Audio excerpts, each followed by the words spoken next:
Let me tell you a story. It begins like this. Bereshit barach Adonai. In the beginning, God created, and still creates today, the heavens and the earth.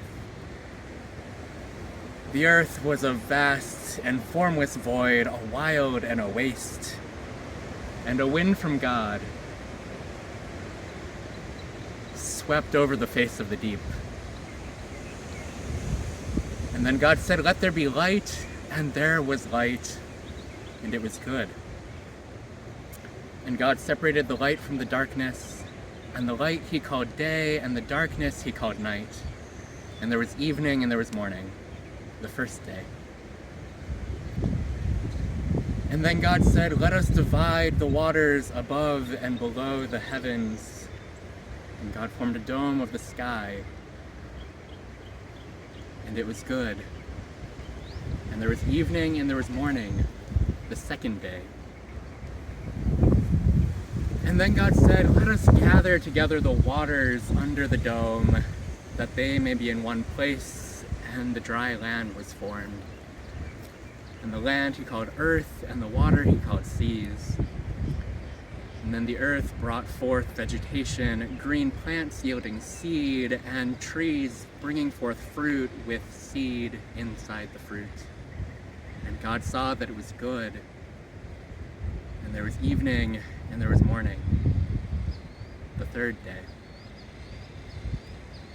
And then God said, "Let there be great lights in the dome of the sky to rule the day and the night, the greater light to rule the day, and the lesser light to rule the night. Let them be for signs and for seasons, for the marking of days and for the telling of years." And there was evening and there was morning, the fourth day. And then God said, "Let the sea and the sky bring forth all the creatures that live in the sea and the sky, the birds of the air, the fish and the creatures of the sea."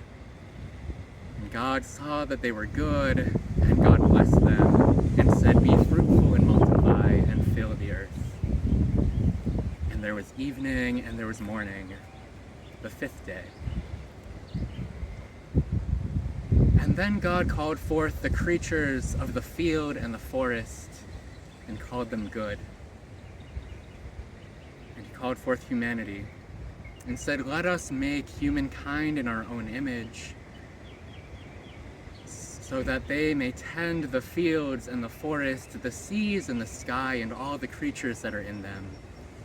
So God created us, and God blessed us, and God called us to be masters, to tend the field and the forest and the sea and the sky and all the creatures that are in them. And God gave us the green plants yielding seed and the trees yielding fruit to be our food. And to all the creatures that have the breath of life, he gave this food as well. And it was very good indeed. And there was evening and there was morning, the sixth day. And finally God rested. He took a time to delight in the creation. And God blessed the seventh day and called it a holy day of rest, because on this day God rested. And thus the heavens and the earth are made day after day,